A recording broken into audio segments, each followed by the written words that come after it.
Bismillahirrahmanirrahim. Assalamualaikum warahmatullahi wabarakatuh.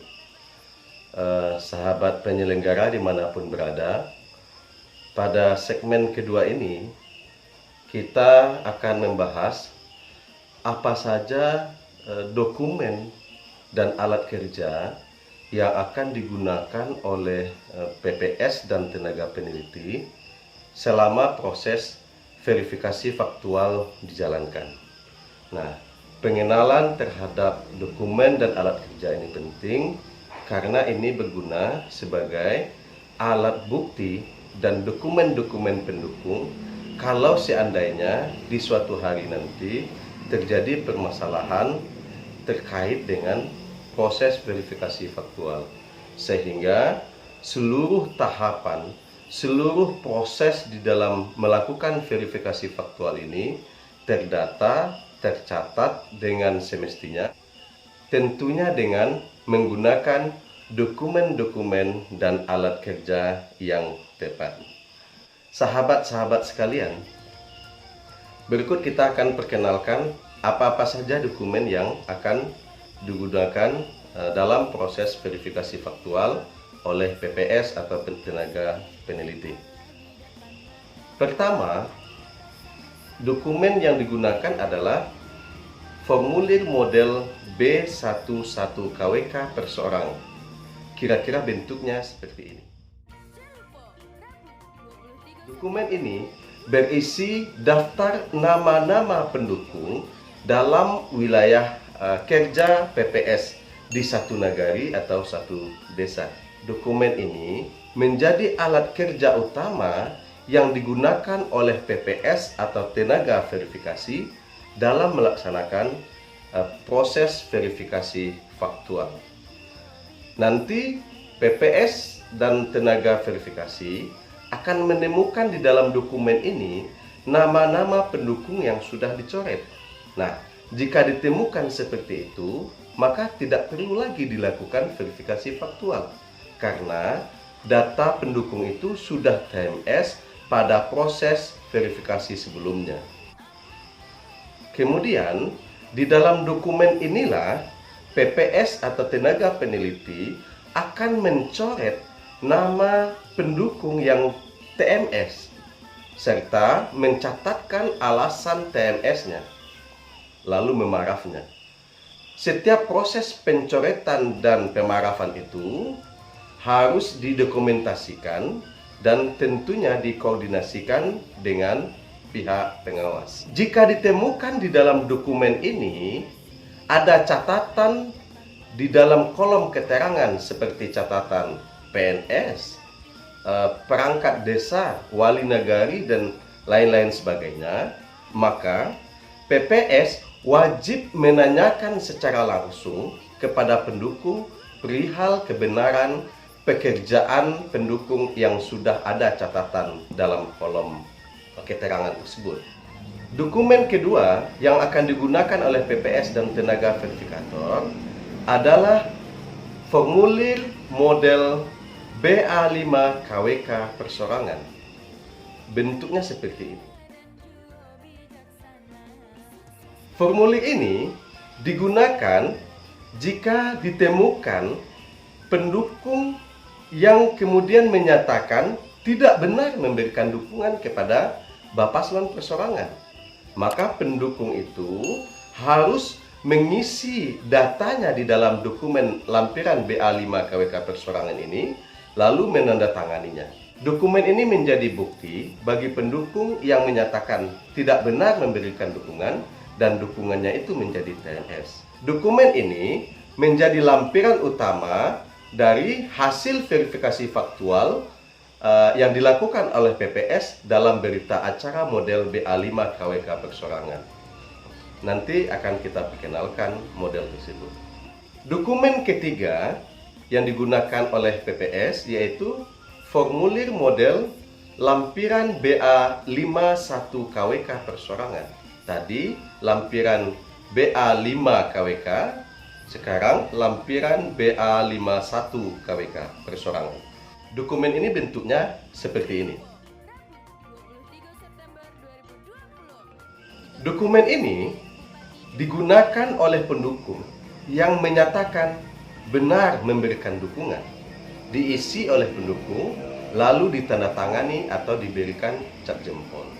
Tentunya ini menjadi lampiran hasil verifikasi faktual yang dilakukan oleh PPS berserta dengan model BA5 KWK persorangan.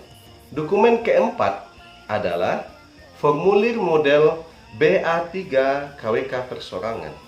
Dokumen ini berisi catatan dari Dinas Dukcapil terhadap data pendukung yang tidak terdaftar di dalam DPT atau DP4, seperti yang sudah kita bahas pada segmen video sebelumnya.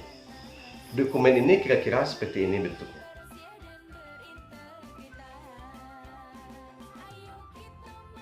Kemudian, pada lampiran dokumen BA3 KWK persorangan, kita lihat pada kolom ketiga, seperti gambar ini. Di sana akan tertera data-data pendukung calon persorangan yang tidak terdaftar di dalam DPT, kemudian juga tidak terdaftar dalam DP4. Dokumen ini kemudian diverifikasi oleh PPS dan tenaga verifikasi. Barangkali misalnya seperti yang sudah kita bicarakan sebelumnya, KTP-nya ada setelah pemilu 2019. Karena faktor di pemilu 2019 dia belum berumur 17 tahun. Atau bisa jadi ada KTP pendukung, dia memiliki dua KTP. Yang pertama KTP di Padang Pariaman, yang satunya lagi di KTP tempat tinggalnya baru. Tentu KTP-nya tersebut sudah tidak berlaku lagi. Nah, inilah tugas PPS di dalam melakukan verifikasi faktual. Kemudian, dokumen dan alat kerja yang akan digunakan oleh PPS untuk melakukan verifikasi faktual adalah dokumen model DH Faktual Pertama. Model DH Faktual Pertama ini adalah semacam absensi yang diisi oleh PPS atau petugas verifikasi yang turun ke lapangan.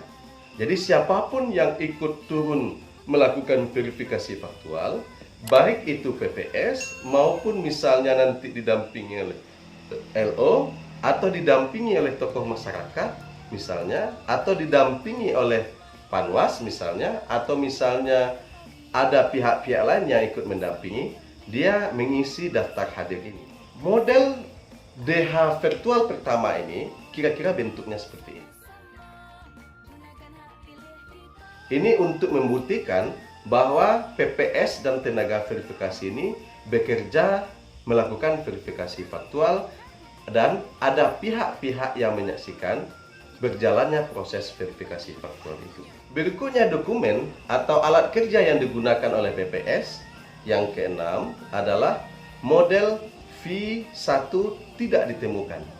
Dokumen ini disediakan bagi PPS di dalam melakukan verifikasi faktual untuk mencatat setiap pendukung yang sudah didatangi tempat tinggalnya, namun pendukungnya tidak berada di lokasi. Ini penting untuk dicatat oleh PPS, kemudian diinformasikan kepada pihak LO agar dapat dikoordinasikan di mana mereka akan dikumpulkan, kemudian kapan mereka akan dikumpulkan untuk selanjutnya dilakukan verifikasi faktual oleh PPS dan tenaga verifikasi. Bentuk model V1 tidak ditemukan ini kira-kira seperti ini.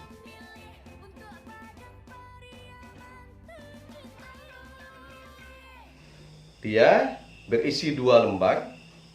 Lembar pertama semacam pemberitahuan kepada pihak LO. Kemudian lembar kedua berisi data-data pendukung yang tidak ditemukan tadi. Kenapa alat kerja ini penting? Ini untuk membuktikan teman-teman PPS dan tenaga verifikasi sudah datang ke tempat tinggal pendukung. Tentu ketika kita datang ke tempat tinggal pendukung, harus dibuktikan bahwa kita betul-betul sudah datang ke sana.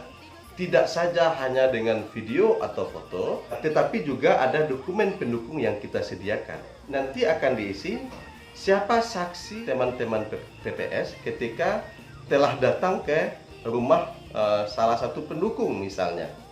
Nah, tentu saksinya itu kita minta untuk bisa menandatangani dokumen ini.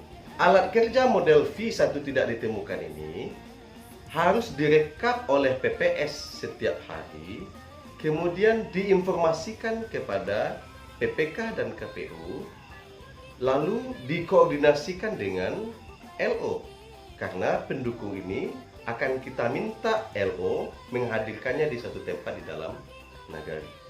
Dokumen dan alat kerja berikutnya yaitu model virtual lanjutan 1. Kira-kira dokumennya seperti ini.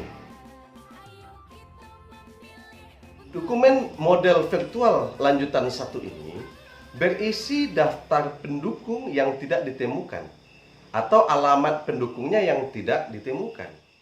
Dokumen ini menjadi daftar hadir bagi pendukung yang datang pada suatu tempat ketika dikumpulkan oleh LO dan PPS melakukan verifikasi faktual di tempat itu.